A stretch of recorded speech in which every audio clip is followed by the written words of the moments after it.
बिस्मिल्लाहिर्रहमानिर्रहीम। एक बार फिर साले दुवम के चौथे सबक मेहनत पसंद खिरदमंद के साथ मैं प्रोफेसर शिराज सागर आपसे मुखातिब हूँ।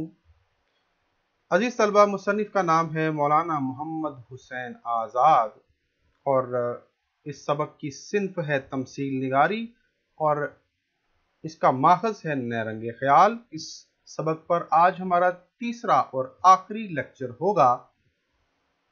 अजीज तलबा, अगर आपने पहले दो लेक्चर्स नहीं देखे तो आपकी सहूलत के लिए इस वीडियो के डिस्क्रिप्शन में आपको दोनों के लिंक्स मिल जाएंगे। तो आइए पढ़ते हैं पैराग्राफ नंबर 5। वो उन्हें देखते ही हंसा और एक कहकहा मार कर पुकारा कि आओ इंसानों, नादानों, आराम के बंदो, ऐश के पाबंदो, आओ आओ आज से तुम हमारे सपुर्द हो। तो कोई मुश्किल लफ्ज तो नहीं है जी इसमें। अब तुम्हारी खुशी की उम्मीद और बचाव की राह अगर है तो हमारे हाथ है। खुसरुए आराम एक कमजोर, कामचोर, बेहिम्मत, कम हौसला, भोला बाला, सबके मुंह का निवाला था। ना तुम्हें संभाल सका, ना मुसीबत से निकाल सका। कम हिम्मत, जिसमें हिम्मत ना हो, कामचोर जो काम से जी चुराता हो, कम हौसला, कम हिम्मत, एक ही बात है, मुतरादिफात हैं। सबके मुंह का निवाला होने से मुराद है कि सबको वो खिलाता था और उनसे कुछ खिदमत नहीं चाहता था। सबको आराम दिया हुआ था उसने, बोला बाला था, नेक सीरत भी था, लेकिन वो बोला बाला कमज़ोर भी था। उनको किसी मुसीबत से ना निकाल सका। बीमारी और कहत साली का एक रेला भी ना टाल सका। रेला हमला, पहले ही हमले में तुम्हें छोड़ दिया और ऐसा भागा कि फिर मुड़कर ना देखा। सल्तनत को हाथ से खोया और तुमको मंझधार में डबोया। मंझधार का मतलब नदी।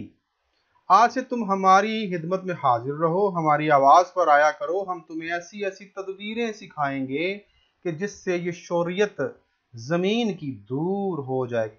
शोरियत का मतलब बंजरपन या खारीपन भी कह सकते हैं। हवा की शिद्दत एतदाल पाएगी। एतदाल पाना, तवाजुन पाना। गर्मी से सर्दी की खुराक निकल आएगी। हम तुम्हारे लिए पानी से मछलियां, हवा से परिंदे, जंगल से चरिंदे निकालेंगे। जमीन का पेट चाक कर डालेंगे और पहाड़ों की अंतड़ियां तक निकालेंगे। ऐसे ऐसे धात और जवाहरात देंगे कि तुम्हारे खजानों के लिए दौलत हो, हाथों में ताकत हो और बदन की हिफाजत हो। धात इसका मतलब तो होता है जी वो ऐसी ऐसी चीज जिसको पिघलाया जा सके, जिसको आग देकर जिसको पिघलाया जा सके। तो आमतौर पर सोना चांदी ही ऐसी धातें हैं जो कीमती हैं, जिनको निकाल कर कुछ फायदा हासिल किया जा सकता है। जवाहरात मतलब हीरे वगैरह, कीमती पत्थर वगैरह। जबरदस्त हैवानों के शिकार करोगे और उनके आजारों से महफूज रहोगे। आजार, तकलीफ, दुख। जंगल के जंगल काट डालोगे, पहाड़ के पहाड़ उखाड़ोगे। तुम देखना, मैं जमाने को वाबस्ता है तदबीर और तमाम आलम को अपने ढब पर तस्खीर कर लूंगा। वाबस्ता तदबीर का मतलब होता है तदबीर से मुंसलिक करना या तदबीर के मुताबिक करना। ढब पर अपने तौर तरीके से अपने तौर पर तस्खीर करना, पता कर लेना। तो आइए जी अब कुछ निकात देखते हैं। तो इस पैराग्राफ का आगाज होता है मेहनत पसंद खिरदमंद के कहकहे से। वो उनका मजाक उड़ाता है। जब वो देखता है कि ये लोग मुझसे मदद हासिल करने आए हैं, वो बेबस और मजबूर होकर उसके पास जाते हैं, तो वो पहचान लेता है, वो जान लेता है कि ये मेरे पास क्यों आए हैं। वो उनको पुकारता है दूर से ही कि आओ इंसानों, नादानो यानी बेवकूफो, अहमको, आराम के बंदो यानी ऐशो आराम से जिंदगी गुजारने वालों, ऐश के पाबंद लोगों, अब आओ, अब तुम मेरे सपुर्द हुए। फिर वो कहता है कि अब तुम्हारी जो खुशी है और उम्मीद है और बचाव है वो मेरे पास है, मेरे हाथों में है। मैं तुम्हें रास्ता दिखाऊंगा, क्योंकि तुम्हारा जो बादशाह था खुसरो आराम, वो काम चोर था, कमजोर था, हौसला नहीं था, उसमें हिम्मत नहीं थी, वो बोला बाला था, तुमको खिलाता पिलाता जरूर था, लेकिन मुसीबत में तुम्हारी मदद ना कर सका। बीमारियों का और कहत साली का वो एक हमला भी बर्दाश्त न कर पाया। तो पहले उसने तुम्हें छोड़ दिया, भाग गया, फिर उसने अपनी सल्तनत जो है वो जाया कर दी, वो गंवा दी, उसके हाथों से गई, और फिर तुम्हारी कश्ती को वो पार नहीं लगा सका, तुम्हारा जो बेड़ा है वो बीच मंझधार में गर्क कर दिया, यानी डबो दिया। तो फिर वो उनसे मुखातिब होके कहता है कि आज से तुम हमारी खिदमत में हाजिर रहो, यानी मेरे पास रहो, मेरे बंदे बन के रहो, मेरी खिदमत में हाजिर रहो, मेरी आवाज पर लब्बैक कहो, मैं तुमको बताऊंगा, मैं तुम्हें सिखाऊंगा ऐसी ऐसी तदबीरें, ऐसी ऐसी तरकीबें और ऐसे ऐसे काम सिखाऊंगा कि जिससे तुम्हारी जमीन की जो जो उसका खारीपन है, जो उसका बंजरपन है, वो दूर हो जाएगा और बहुत जरहेज हो जाएगी, और उसमें तुम फसलें उगा सकोगे। जो हवा में एक शिद्दत सी आ गई है, वो भी तवाजुन कायम कर लेगी और एतदाल पर आ जाएगी, ना ज्यादा शिद्दत रहेगी ना उसमें कमी रहेगी। और गर्मी के मौसम में से भी तुम सर्दी की खुराक निकालोगे, और हम तुम्हें ये भी सिखाएंगे कि पानी से मछलियां कैसे निकाली जाती हैं। फिर ये भी तुम्हें सिखाया जाएगा कि परिंदों को कैसे हवा से उसका शिकार करना है, जो जो चरने वाले जानवर हैं उनको कैसे पकड़ना है। ठीक है, तो वो बहुत सारी, क्योंकि वो हुनरमंदी ने ही उसकी परवरिश की थी और उसको तमाम काम आते थे, वो अपने हाथों से सारे काम कर लेता था, इन सारी बातों को जानता था, तजर्बाकार था, मेहनती था। तो उसने ये भी कहा कि मैं तुम्हें बताऊंगा कि जमीन का पेट कैसे चाक करना है और पहाड़ों की अंतड़ियां कैसे निकालनी है। इससे मुराद है कि जमीन को चाक करने से मुराद है जमीन पर काश्तकारी करना, खेती बाड़ी करना, उससे फसल लेना और उससे फल लेना, मेवे लेना। और पहाड़ों की अंतड़ियां निकालने से मुराद है कि पहाड़ों के अंदर जो मादनियात हैं, जो धातें हैं, जो हीरे जवाहरात हैं, उनसे फायदा उठाना। देखें ना, आज जदीद दौर में भी बहुत सारी ऐसी चीजें हैं जो हमारी जरूरियात जिंदगी हैं, वो जमीनों और पहाड़ों से ही बरामद की जाती हैं। बहुत सारी कानें हैं, जैसे नमक की कान, कोयले की कान, बहुत सारी गैसें हैं जो हम जमीन से निकालते हैं। बहुत सारे सोना, जवाहरात, कीमती पत्थर और पेट्रोलियम की मसनूआत, ये सब कुछ हम जमीन और पहाड़ों से निकालते हैं। तो इनको ही मुसन्निफ ने पहाड़ों की अंतड़ियां करार दिया है। और ऐसे ऐसे वो कहता है कि मैं तुम्हें तरकीबें बताऊंगा कि सारी धातें, सोना, चांदी और जवाहरात तुम्हारे खजाने में जमा हो जाएंगे, तुम दौलतमंद हो जाओगे, तुम अमीर हो जाओगे, और तुम्हारे हाथों में ताकत होगी, और तुम अपने बदन की खुद हिफाजत कर सकोगे। और जो जबरदस्त किस्म के हैवान हैं, जो दरिंदे हैं, जो खुद शिकारी हैं, तुम उन शिकारियों का शिकार करोगे और उन दरिंदों के आजारों से महफूज रहोगे, वो तुम्हें कोई नुकसान नहीं पहुंचा सकेंगे, तुम उनका भी मुकाबला कर सकोगे, लेकिन सब कुछ जहानत से, सब कुछ तदबीर से, सब कुछ अक्ल से, सब कुछ मेहनत से होगा। हाथ पर हाथ रखने से कुछ हासिल नहीं होता। फिर वो कहता है कि तुम जंगल के जंगल काटोगे, पहाड़ के पहाड़ उखाड़ फेंकोगे, और तुम देखना कि मैं इस सारे आलम को अपने तौर तरीके से फतह करूंगा और तदबीर से मुंसलिक करके तदबीर के मुताबिक ये सब कुछ करूंगा, और तुमको भी ये सब कुछ करना सिखाऊंगा। तो आइए अब चलते हैं जी अगले पैराग्राफ की जानिब, यानी आखिरी 3 पैराग्राफ, जो छोटे छोटे पैराग्राफ हैं, उनकी बात करते हैं। गरज इन बातों से सबके दिलों को लुभा लिया, मतलब लुभा लिया, अपना गर्विदा कर लिया। वो भी समझे कि मेहनत पसंद हिरदमंद बनी आदम का खैर खा हमारा दिली दोस्त है। खैर खा का मतलब भलाई चाहने वाला, नेक तमन्ना रखने वाला, दूसरों का भला करने वाला।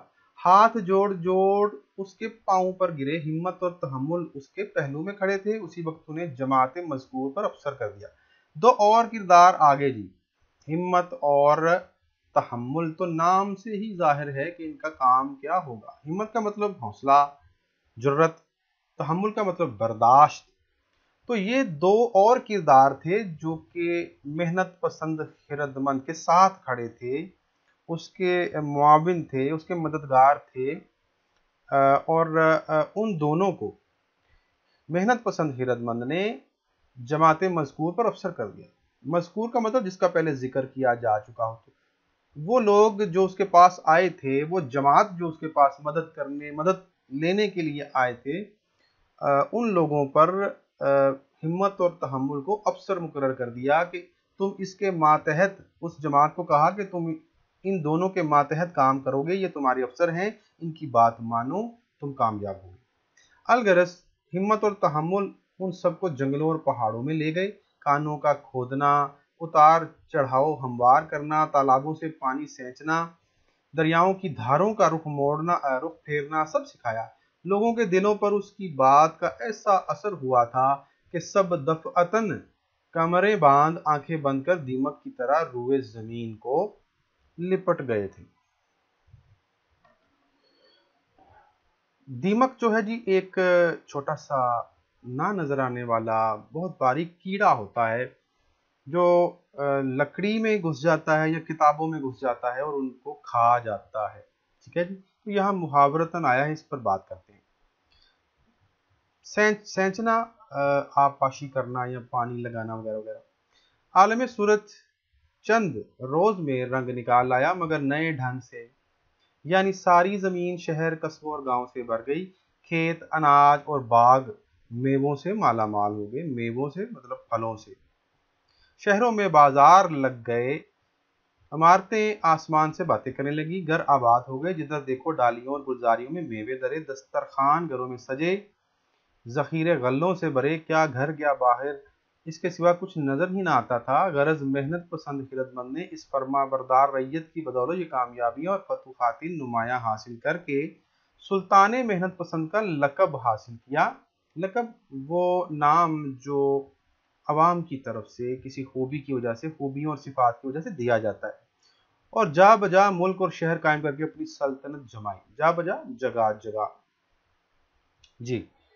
تو دیکھتے ہیں جی اہم نکات کیا ہے جی۔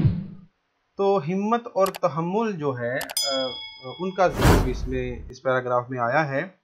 تو محنت پسند خردمند نے اپنی باتوں سے ان کو اپنا گرویدہ بنا لیا اور ان کو یہ ظاہر کیا کہ میں تمہارا خیر خواہ ہوں، تمہارے لیے نیک خواہشات، نیک تمنائیں رکھتا ہوں، میں ہی ہوں جس کی وجہ سے تم کامیاب ہو سکتے ہو۔ تو وہ مجبور تھے، لاچار تھے، بے بس تھے، ضرورت مند تھے، محتاج تھے، دکھی تھے، مصیبت زدہ تھے، تو انہوں نے ہاتھ جوڑ جوڑ کر اس کے پاؤں پر گرے۔ تو یقیناً انسان مصیبت میں ہو تو وہ کسی بھی حد تک جو ہے وہ عاجزی اور انکساری دکھا سکتا ہے۔ تو محنت پسند خردمند نے اپنے دو بڑے اہم جو اس کے ساتھی تھے، ہمت اور تحمل، ان دونوں کو ان لوگوں پر مقرر کر دیا، ان کا افسر بنا دیا کہ ان لوگوں سے کہا کہ اس کے تحت کام کریں۔ بہرحال وہ جو ان کے افسر مقرر ہو گئے، ہمت اور تحمل، وہ ان کو جنگلوں میں لے گئے، ان کو کانوں کا کھودنا سکھایا، ان کو اتار چڑھاؤ ہموار یعنی زمین کی سطح کو سیدھا کرنا، ہموار کرنا سکھایا، تالابوں سے پانی جو ہے آب پاشی کرنا سکھایا، دریاؤں کی دھاروں کا رخ پھیرنا، جیسے کہ کھالیاں بنا کر پانی جو ہے اپنے کھیتوں تک لے آنا، یہ سب چیزیں ان کو سکھائیں، اور لوگوں کے دلوں پر اس بات کا اثر ہوا تھا، اور سب لوگ جو تھے یہ جان گئے تھے اب ہمیں محنت کرنی ہے اور کچھ کرنا ہے، اپنے آپ کو کامیاب کرنا ہے اور پھر خوشحال ہونا ہے۔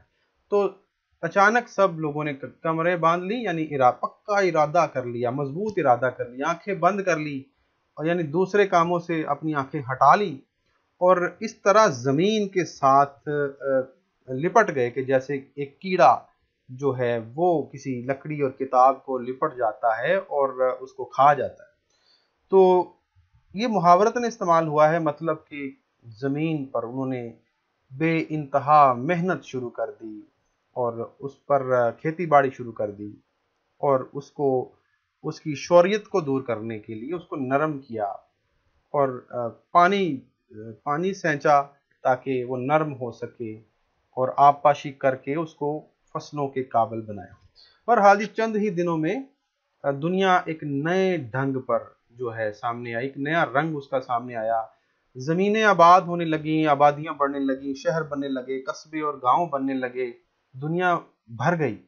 کھیت جو تھے وہ اناج سے بھر گئے اور باغ میووں سے لد گئے، شہروں میں بازار لگے، مطلب تجارت بھی شروع ہو گئی، اور بلند و بالا جو ہیں وہ عمارتیں جو ہیں وہ فلک بوس عمارتیں جو ہیں بن گئیں، قائم ہونے لگیں، ان کو بنایا گیا، اور گھر آباد ہو گئے۔ جدھر دیکھو ڈالیاں ہوں یا گلزار ہوں، ہر جگہ میوے دھرے ہوئے ہیں، یعنی پھلوں سے لدے ہوئے ہیں، اور لوگ گھروں میں جو دسترخوان ہیں جہاں لوگ بیٹھ کر کھانا کھاتے ہیں، وہ دسترخوان بھی طرح طرح کے کھانوں سے اور میووں سے اور فصلوں سے اور مختلف قسم کی کھانے کی چیزوں سے سجے ہوئے ہیں۔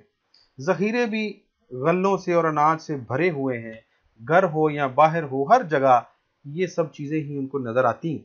تو اس طرح جو مختصر یہ ہے کہ محنت پسند خیرت مند جو ہے اس نے اس فرما بدار یا پھر جو اطاعت گزار جو رعیت اور عوام تھی، اس کی بدولت یہ ساری کامیابیاں سمیٹی، اور پھر جو محنت کے ثمرات تھے وہ ملنے لگے، اور اس طرح بے شمار فتوحات نمایاں حاصل کرنے کے بعد عوام کی جانب سے محنت پسند ہرد مند نے ایک لقب حاصل کیا، اور وہ تھا سلطان محنت پسند۔ اس کا مطلب یہ تھا کہ ان لوگوں نے اب خسرو آرام کی بجائے محنت پسند کو اپنا سلطان اور بادشاہ بنا لیا ہے، اور اس سلطان نے بھی بادشاہ ہونے کا حق ادا کر دیا، اور جا بجا ملک میں نئے شہر بنائے، نئی بستیاں قائم کی، نئے قصبے قائم کیے، اور اپنی ایک بہت بڑی سلطنت بنا لی، یعنی ایک بہت بڑا ملک بنایا، ایک بہت بڑی بادشاہت قائم کر کے وہاں پہ بادشاہ بن کر بیٹھ گیا۔ اچھا جی، اس میں ہمیں سبق کیا ملتا ہے؟ اس میں ہمیں ایک نصیحت ملتی ہے، وہ یہ ہے کہ محنت کرنے والے کبھی ناکام نہیں ہوتے۔ اپنے ہاتھ سے کام کرنے والے، ہنر سیکھنے والے، جو ہنرمند لوگ ہیں، جو خوبیوں سے مزین ہیں، وہ لوگ کبھی ناکام اور بے بس اور مجبور نہیں آپ کو نظر آئیں گے۔ ہمیشہ بے بس مجبور وہی شخص ہوگا جو نکما ہے، جو ناکارہ ہے، جو محنت نہیں کرتا، جو کسی ہنر میں دل نہیں لگاتا، جو کچھ سیکھتا نہیں ہے، جو اپنے آپ کو مختلف قسم کے دوسرے مشاغل میں مبتلا رکھتا ہے، اور پھر وہ بے ہنر بے سلیقہ رہ جاتا ہے، اس کو وہ ناکارہ ہو جاتا ہے، کسی کام کا نہیں رہتا، اور اس کے نتیجے میں پھر وہ مفلسی اور تنگ دستی جو ہے اس کی زندگی میں آ جاتی ہے، اور پھر وہ دوسروں کا محتاج ہو کر رہ جاتا ہے۔ تو اس تمثیلی ایک مضمون میں ہمارے لیے ایک بہت بڑا سبق، ایک بہت بڑی نصیحت ہے، اور وہ یہ ہے کہ محنت کرنے والے کبھی ناکام نہیں ہوتے، ہنرمند لوگ کبھی تنگ دست اور مفلس نہیں ہوتے۔ اس کے ساتھ ہمارا آج کا سبق جو ہے یہ مکمل ہوا، اور امید ہے کہ آپ کو یہ سبق بھی، آپ اس سبق سے بھی، اس لیکچر سے بھی آپ نے استفادہ کیا ہوگا۔ اس کے ساتھ ہی مجھے اجازت دیجیے۔ اللہ تعالیٰ آپ کا حامی و ناصر ہو۔ اللہ حافظ۔